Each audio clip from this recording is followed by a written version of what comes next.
Alright, we're back, of course, talking Final Fantasy VII, and in this case, we're talking the original Final Fantasy VII, because the game got an update randomly at the beginning of this month. Like 4.5 years later since the last update, roughly.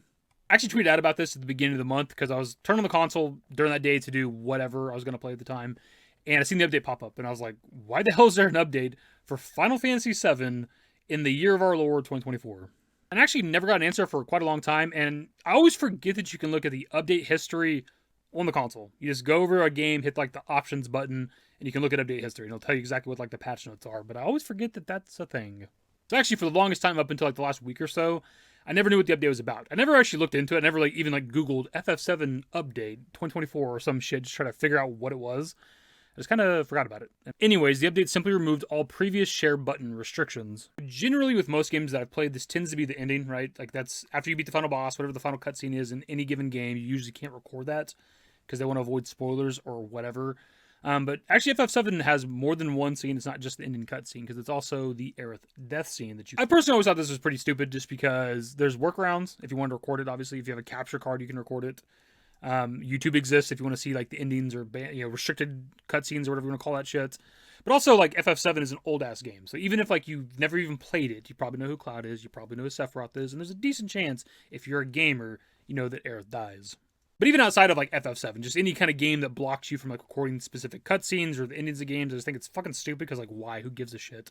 What are you doing? I bought the game. Let me fucking record it if I want to. I want this shit in my gallery, dude.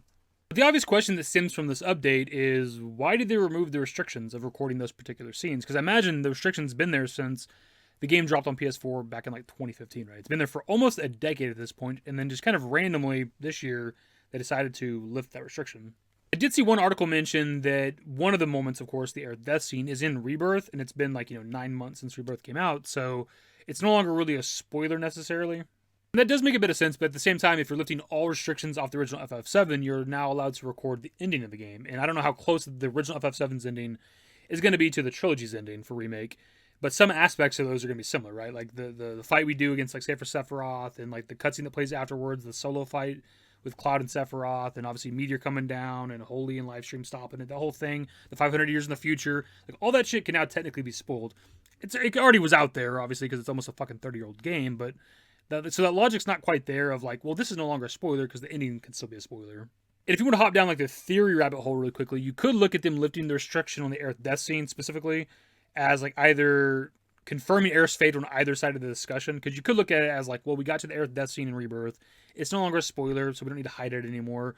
Or you could look at it like, this isn't what happened to Aerith in Rebirth, so it's no longer like canon to what's happening in the remake project, so there's no reason to hide it anymore.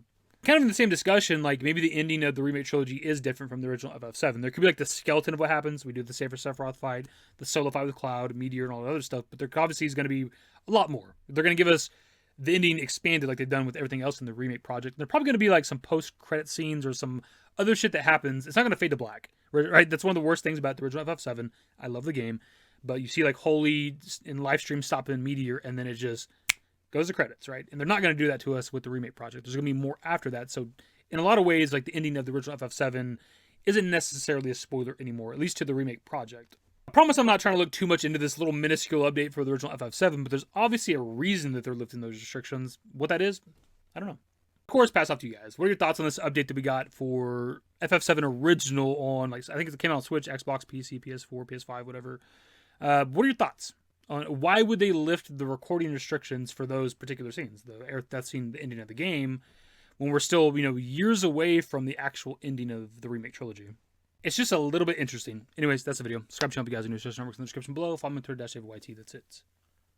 Bye.